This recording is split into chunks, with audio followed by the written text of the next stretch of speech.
అకౌంట్లో 30,000 rupees salary credit అయిన రోజు గుర్తుందా? ఆ రోజు మీరు చాలా కాన్ఫిడెంట్గా ఉంటారు. ఈ నెల మాత్రం కంట్రోల్లో ఉంటాను, సేవింగ్స్ కూడా చేస్తా అని అనుకుంటారు. కానీ 10 డేస్ తర్వాత మీ బ్యాంక్ బ్యాలెన్స్ చూసినప్పుడు షాక్ అవుతారు. 30,000 రూపీస్ నుంచి 3,000 లేదా 2,000 రూపీస్ మాత్రమే మిగిలి ఉంటుంది. అప్పుడు మీకొక డౌట్ వస్తుంది, డబ్బు ఎక్కడ పోయింది? మీరు గుర్తు చేసుకోవడానికి ట్రై చేస్తారు. రెంట్ ఇచ్చారు, గ్రాసరీస్ కొన్నారు, పెట్రోల్ వేసుకున్నారు, అంతే కదా? కానీ యాక్చువల్గా ఈ స్టోరీ అంత సింపుల్ కాదు. ఈ వీడియోలో నేను మీకొక అన్కంఫర్టబుల్ ట్రూత్ చెబుతాను. మీరు బ్రోక్ అవ్వడానికి రీజన్ మీ శాలరీ కాదు, మీరు ఎర్న్ చేస్తున్న 30,000 సరిపోదు అనేది కూడా కాదు. రియల్ ప్రాబ్లం ఏంటంటే మీకొక సిస్టమ్ లేదు. ఇది ఎక్స్ప్లెయిన్ చేయడానికి ఒక రియల్ సినారియో తీసుకుందాం. అజ్యూమ్ మీరు 30,000 రూపీస్ ఎర్న్ చేస్తున్నారు. Month first date, salary credited.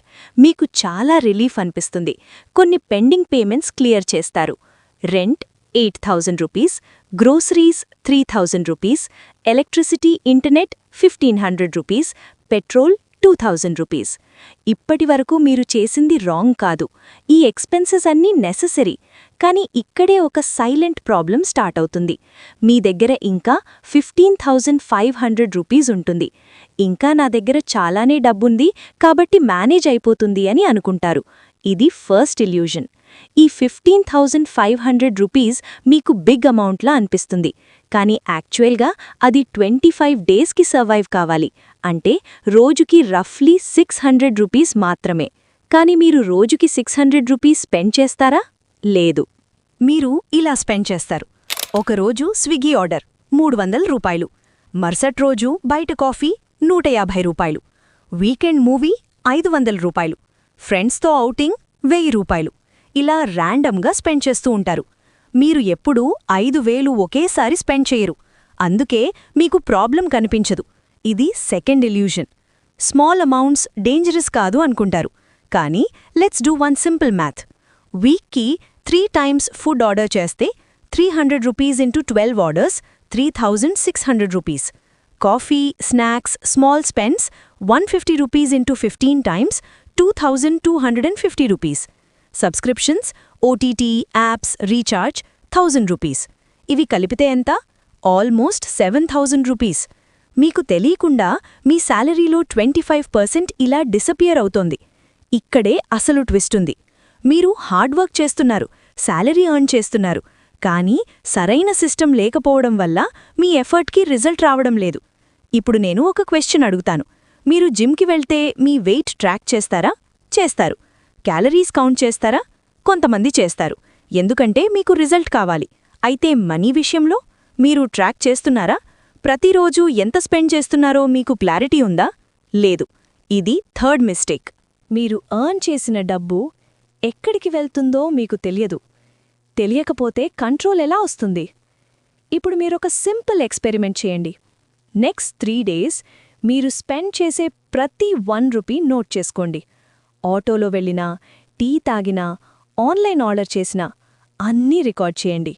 మీరు షాక్ అవుతారు, ఎందుకంటే మీరు అనుకున్న దానికంటే ఎక్కువ స్పెండ్ చేస్తున్నారు. ఇది అవేర్నెస్. అవేర్నెస్ వచ్చిన తర్వాతే చేంజ్ పాసిబుల్. ఇప్పుడింకో ట్రూత్ చెబుతాను. మీరు 30,000 రూపీస్ ఎర్న్ చేస్తున్నారు. మీ ఫ్రెండ్ కూడా 30,000 రూపీస్ ఎర్న్ చేస్తున్నాడు. కానీ డిఫరెన్స్ ఏమిటంటే మీరు మంత్ ఎండ్కి 0 రూపీస్ బ్యాలెన్స్. అతను 5,000 రూపీస్ సేవ్ చేస్తున్నాడు. ఎందుకు? అతనికి ఎక్స్ట్రా ఇన్కమ్ లేదు, లక్కీ కూడా కాదు. అతనొక సింపుల్ రూల్ ఫాలో అవుతున్నాడు. Spend what is left after saving. మీరు ఫాలో అవుతున్నది opposite. Save what is left after spending. ఇది స్మాల్ డిఫరెన్స్ అనిపిస్తుంది, కానీ రిజల్ట్ టోటలీ డిఫరెంట్గా ఉంటుంది. మీరు మంత్ ఎండ్కి సేవ్ చేయాలని ట్రై చేస్తారు, కానీ అప్పటికీ డబ్బు ఉండదు. అతను మంత్ స్టార్టింగ్లోనే సేవ్ చేస్తాడు, మిగతా అమౌంట్తో అడ్జస్ట్ అవుతాడు. ఇది సిస్టమ్. సిస్టమ్ లేకపోతే మీరు ఎంత ఎర్న్ చేసినా అదే సైకిల్ రిపీట్ అవుతుంది. 30K to 0, 40K to 0, 50K to 0. Salary పెరిగినా కూడా సేవింగ్స్ అనేవి పెరగవు. ఇది లైఫ్ స్టైల్ ఇన్ఫ్లేషన్. కాబట్టి మీ ఇన్కమ్ పెరిగినంతగా మీ ఎక్స్పెన్సెస్ కూడా పెరుగుతాయి. అందుకే చాలామంది 10 ఇయర్స్ పనిచేసిన తర్వాత కూడా ఎందుకు నేనింకా స్ట్రగుల్ అవుతున్నాను అని ఫీల్ అవుతారు. ఇప్పుడు సొల్యూషన్ కాంప్లికేటెడ్ కాదు, కానీ డిసిప్లిన్ అవసరం. నెక్స్ట్ టైం శాలరీ వచ్చిన రోజు మీరు ముందుగా డిసైడ్ చేసుకోండి, నేను ఎంత సేవ్ చెయ్యాలి. 10% అయినా సరే, 30,000లో 3,000 రూపీస్. ఆ అమౌంట్ని ఫస్ట్ డే సెపరేట్ చేయండి. మిగతా 27,000తో మేనేజ్ అవ్వండి. ఫస్ట్ మంత్ కష్టం అనిపిస్తుంది, కానీ ధీరే ధీరే మీరు అడాప్ట్ అవుతారు. ఇది గేమ్ చేంజర్. ఇది చెప్పడానికి సింపుల్గా అనిపించినా ఇది ఫాలో చేసేవాళ్లు చాలా తక్కువ. అందుకే మెజారిటీ పీపుల్ సేమ్ ప్లేస్లో ఉంటారు. ఇప్పుడు మిమ్మల్ని మీరు డిసైడ్ చేసుకోండి, మీరు కూడా అదే సైకిల్లో ఉండాలా లేదా సిస్టమ్ క్రియేట్ చేసి కంట్రోల్ తీసుకోవాలా? ఈ వీడియో చూసిన తర్వాత ఒక పని తప్పకుండా చేయండి. నెక్స్ట్ 3 days మీ ఎక్స్పెన్సెస్ని ట్రాక్ చేయండి. No excuses. మీరు నిజంగా చేంజ్ కావాలంటే ఇది ఫస్ట్ స్టెప్. కామెంట్లో స్టార్టెడ్ అని టైప్ చేయండి. నేను నెక్స్ట్ వీడియోలో 30,000 రూపీస్ శాలరీని ఎలా మేనేజ్ చేయాలో ఒక సింపుల్ ప్రాక్టికల్ సిస్టమ్ చూపిస్తాను. మీ లైఫ్లో ఫస్ట్ టైం మీరు మీ మనీని కంట్రోల్ చేసే ఫీలింగ్ వస్తుంది. Thanks for watching. ఇంతటితో ఈ వీడియో ముగించేద్దాం. See you in the next video.